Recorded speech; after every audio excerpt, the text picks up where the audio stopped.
All right, it's another Ice Time Hockey Southwest Sunday special, and I've got the head coach of the number one ranked ACHA D1 Minot State Beavers, Wade Regier. Wade, welcome to the show. Thanks for having me. Always great to have you down the desert Southwest. I've known you for years since I was up in Minot and covering North Dakota hockey, but always nice to see you guys and see some familiar faces. So tell me a little bit about what the trip's been like coming to Vegas and Phoenix. You know, it's a great trip. You know, we're excited that UNLV wanted to get on board. We've been doing this trip down to Arizona for the last 8 years, as long as I've been with the program. And, you know, UNLV and ASU wanted to partner with us in Jamestown, and I think it's a great fit. It's a great relationship. I think you're gonna see for years to come, and you know, we're just excited to play some quality hockey here in the desert. Nothing like coming to Vegas, though, if you're going to play. And this new facility, I don't know if you've had a chance to see much of it yet, just getting here, but it's a fantastic facility, brand new. Absolutely. You know, I think that's the nice thing about the ACHA. We just opened up a $20 million facility in Minot just last year, and you know, to kind of see you know, programs grow, and it starts with a facility. If you have a great facility, you know, it just stems down from that. Your program has an opportunity to find itself in its new home and be able to build off of that. So it's exciting to see you know, other teams succeed, and that's what we want in the ACHA. It's almost like when one team gets some good news and gets something really good, positive happen for their program, it happens. We all benefit from it. So looking forward to the partnership, and it's an exciting part of why we're down here right now. You know, when I talk to the coaches down here in the desert Southwest, they look forward to playing you guys because they consider you guys the best. You're the number one ranked team in the country. There's a reason they want to play, but from your end of it, does that feel like there's a target on your back, or do you envy the competition? There sure is. You know, it's we remember those years from probably 2010 to about 2015, where we were always kind of in the top 10, and we'd played a number of top teams. We had those tough battles with ASU before they made the jump to D1, and just our mindset of being able to play the number one team in the nation and playing our best and trying to preach with our guys is the same philosophy happens. Everybody that plays us is going to give us their best. There's going to be some extra motivation on their end, and we're going to have to match that energy, and especially on the road, and especially another program like UNLV, which is just like us, which has very large crowds and a good following, and so we look forward to being the villain, especially this weekend. You know, a lot of coaches and fans that I talk to down here, they know of your reputation of being a very good, solid hockey program. But tell us a little bit, everybody in the Desert Southwest, about Minot, the community, the school, the new facility. Tell us a little bit about that and what makes you guys good. Absolutely. Minot's a perfect community for us. You know, it's a very small university with only about 3,500 students, but being only 45 minutes to the Canadian border, and for some people in the U.S., North Dakota is kind of the North Pole, so to speak. You know, we get long winters and lots of snow, which is accustomed to anybody that's, you know, been in the region. But you know, we have a big following. You know, our community and our students follow us both in terms of social media and also what we do in terms of our crowd and content that goes with it. And you know, that popularity not only in terms of our team, but also the Minot Minotaurs in the North American League, and then the success of Minot High, which won a state title 2 years ago. It culminated to kind of rally the troops as a community and get a major expansion at our rink, and you know, that expansion allowed all of our major programs to have permanent locker rooms, kind of give ourselves a permanent home, and we've been able to fuel off of it. And it's kind of starts with a team culture. You know what, we're a program that was kind of somewhat in disarray kind of in the mid-2000s, and now really kind of come into our own, and we're just glad to be a part of the Minot community, glad to be very popular within the fans, and you know, look forward to hosting teams like UNLV when they come up in January. So when we talk about ACHA hockey, and you and I talked a little bit off camera about it, but tell me a little bit about how difficult it is to become a national champion at the ACHA level. It is extremely difficult because you work for 6 months playing numerous games and numerous series to just get into the actual dance, and then when you're there, it's extremely hard being one and done. And it's not one and done where you play you know, a weekend and then you get a week off to kind of recuperate if you have some injuries.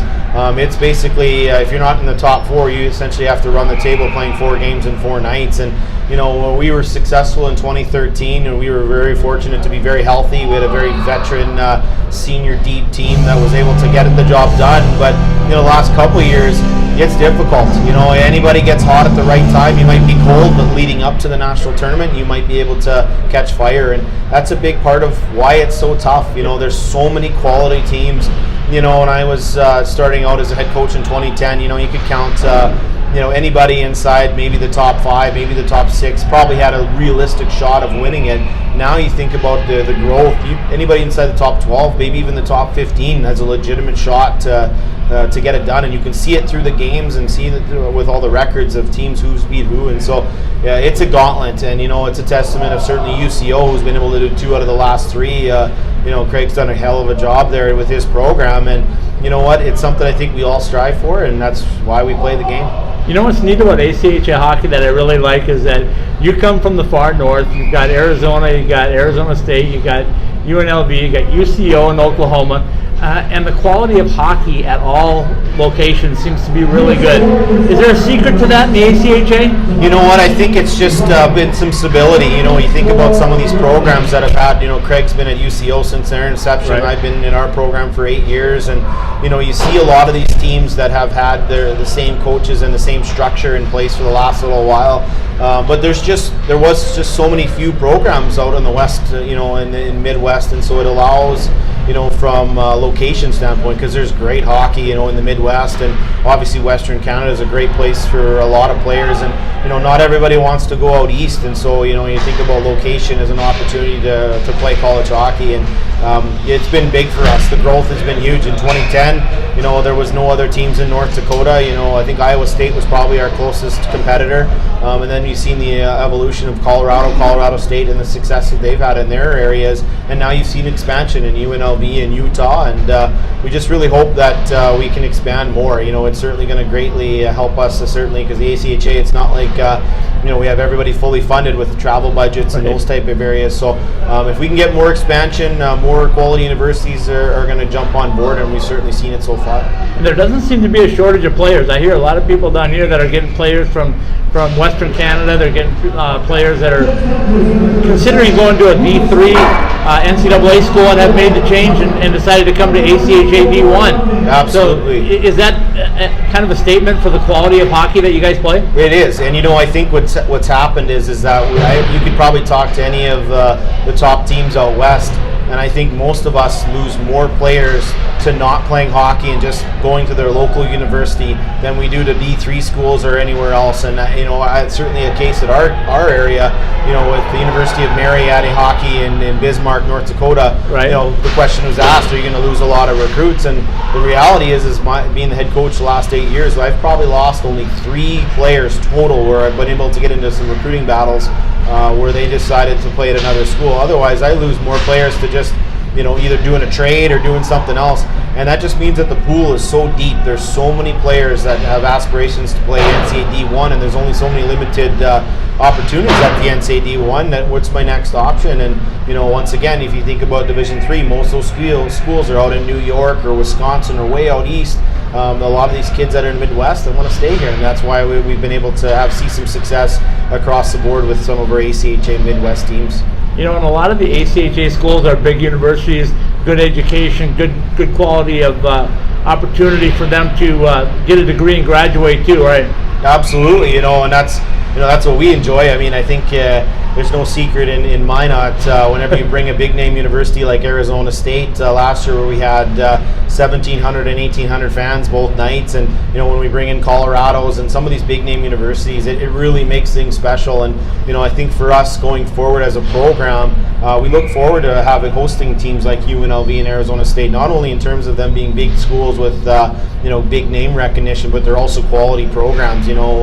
Arizona State, I think, was in the top 10 last year when they came, and UNLV is obviously a top 20 team, and we look forward to not only have our fans see a big name university, but a chance to see some quality hockey. Let's wrap it up by talking a little bit about your team itself. Where's the strength lie in your team? I know as a coach, you're going to tell me you want to build from the goal out, but tell me where the strength is for you. We're an experienced team. There's no question about it. We've got 12 seniors on our program. We are And I think that's been kind of what we've seen in the past. UCO had a senior deep team, even Ohio, who lost in the championship. I think they had 10 seniors on their team. Experience is definitely our biggest thing. I feel like depth is a big part of what we do. We don't have any holes in any of our positions, but we have, like I said, 11, 12 seniors on our team right now. And there's something about that recipe that if you get down a goal or not, our guys can handle that adversity. We've had a couple tough losses the last couple of years at the national tournament, one in the quarterfinals and one in the semifinals. All of our 12 seniors have been in the Final Four twice in their 3 years that they've been here. So experience reigns king, and I think that's something that we look forward to this season, and it's kind of our mission for a lot of these guys. It's their last opportunity playing college hockey. So as we look into this weekend series, who you got starting in net tonight? Tonight we've got Holden Kurtz, a good talented kid. He's a big goaltender. Both of our top goaltenders, I think, are statistically in the top 10 in the nation in goals against and save percentage. And you know what? When you have solid goaltending, as anybody knows, it spreads confidence amongst the rest of the players, and we kind of feud all up the rest of the season.